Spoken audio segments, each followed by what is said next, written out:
Hi friends, ஒரு 2 days முன்னாடி நான் ஒரு வீடியோ அப்லோட் பண்ணியிருந்தேன். நான் ஆரி ஒர்க் பண்ணும்போது என் பொண்ணு வந்துட்டு மைப்பென் யூஸ் பண்ணி கஸ்டமரோட ஃபேப்ரிக்கில் கிறுக்கிட்டா.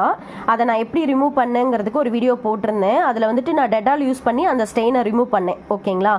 ஸோ அதுக்கு கீழே நிறைய பேர் கமெண்ட் பண்ணியிருந்தீங்க. நல்ல ரெஸ்பான்ஸ் இருந்துச்சு அந்த வீடியோக்கு. ஸோ அதில் ஒரு சில டவுட்டும் கேட்டிருந்தாங்க நம்ம சப்ஸ்கிரைபர்ஸ். என்னென்னா, உடனே பண்ணால் போகும், லேட்டாக பண்ணால் போகாதாங்கிற மீனிங்கில் ஒருத்தர் கமெண்ட் பண்ணியிருந்தாங்க. நான் வந்து நைட்டே என் பொண்ணு கிறுக்கிட்டா, நான் அடுத்த நாள் மதியம் தான் அதை ரிமூவ் பண்ணேன். ஓகேங்களா? ஸோ நீங்கள் எப்போ அந்த ஸ்டெயின் வந்திருந்தாலும் சரி, நீங்கள் எவ்வளோ லேட்டாக வேணும்னாலும் ரிமூவ் பண்ணாலும் டெட்டால் யூஸ் பண்ணும்போது கண்டிப்பாக அது போகும். நீங்கள் ட்ரை பண்ணி பாருங்கள் வீட்டில். நீங்கள் ஒரு வேஸ்ட் கிளாத்தில் கூட ட்ரை பண்ணிவிட்டு அதுக்கப்புறமா உங்களோட ப்ளவுஸில் ட்ரை பண்ணுங்கள். சரிங்களா? அதே மாதிரி இன்னொருத்தர் வந்து பார்த்தீங்கன்னா, ட்ரெஸ்ஸு ஃபுல்லாக வந்துட்டு டெட்டால் ஸ்மெல் வரும்னு சொல்லியிருந்தாங்க. நம்ம மைனூட்டாக ஒரு சின்ன பிளேஸில் நான் அதை ரிமூவ் பண்ணிவிட்டு அந்த ஃபேப்ரிக் அப்படியே லைட்டாக வாட்டரில் டிப் பண்ணி அந்த டெட்டால் போகிற அந்த வாசனை போகிற அளவுக்கு கொஞ்சம் லைட்டாக வாஷ் பண்ணிவிட்டு நல்லா ட்ரை பண்ணிட்டு தான் நான் வந்து கஸ்டமருக்கு கொடுத்தேன். நீங்கள் ரொம்ப உங்கள் மூக்குக்கு பக்கத்தில் வச்சு ஸ்மெல் பண்ணாதான் அந்த ஸ்மெல் வரும், மற்றபடி வந்துட்டு வராது. அதையுமே நம்ம ஏதாவது ஃப்ரேக்ரன்ஸ் யூஸ் பண்ணோம் அப்படின்னா நமக்கு அது வந்துட்டு அரெஸ்ட் ஆகிடும். ஓகேங்களா? ஸோ நீங்கள் தாராளமாக வச்சு அதை க்ளீன் பண்ணுங்கள்.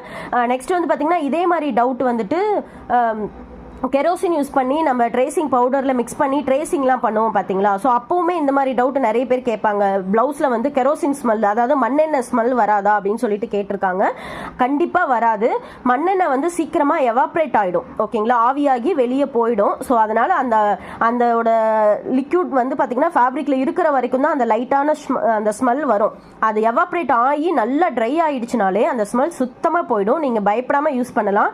உங்களுக்கு பயமாக இருக்குதுன்னா ஒரு வேஸ்ட் கிளாத் பண்ணிட்டு கூட, அதை எக்ஸ்பீரியன்ஸ் பண்ணிட்டு கூட நீங்க உங்க ஃபேப்ரிக்ல யூஸ் பண்ணுங்க. சரிங்களா? அதே மாதிரி கெரோசின் யூஸ் பண்ணி மைப்பெண்ணோட ஸ்டெயினை ரிமூவ் பண்ண முடியுமானா கண்டிப்பா முடியாது. ஓகேங்களா? டெட்டால் யூஸ் பண்ணும்போது போகுது, ஆனா மண்ணெண்ணெய் யூஸ் பண்ணும்போது போகல. அதையுமே நான் ட்ரை பண்ணி பார்த்துட்டேன். அதையும் நான் அடுத்த ஷார்ட்ஸ்ல உங்களுக்கு நான் ஷேர் பண்றேன். நெக்ஸ்ட் வந்து பாத்தீங்கன்னா, இந்த பிளவுஸை ஒர்க் பண்ணி நான் கஸ்டமருக்குமே நான் வந்துட்டு ஷேர் பண்ணிட்டேன். அவங்களுமே நல்ல ரிவ்யூ கொடுத்துருந்தாங்க. இது வந்து பார்த்தீங்கன்னா, நம்ம கஸ்டமருக்கு வந்து நான் டெலிவரி பண்ணதுக்கப்புறம் அவங்க ப்ளவுஸை டைரெக்டாக பார்த்துட்டு சொன்னாங்க. பார்த்தேன் மேம், ஆரி ஒர்க் ஃபோட்டோவில் விட நேரில் சூப்பராக இருக்குது. அப்புறம் பென் மார்க் இல்லவே இல்லை, நல்ல ஐடியா மேம் அப்படின்னு சொல்லியிருந்தாங்க. சப்போஸ் ஸ்மெல் வந்திருந்தா அவங்க சொல்லியிருப்பாங்க இல்லைங்களா, ஸ்மெல் வருதுன்னு சொல்லிட்டு. நானுமே இங்கே நல்லா ஸ்மெல் பண்ணி பார்த்து தான் கஸ்டமருக்கு கொடுத்தேன். ஸோ அது சீக்கிரமாக அரெஸ்ட் ஆகிடும். சரிங்களா? நீங்கள் பயப்படாமல் யூஸ் பண்ணுங்கள்.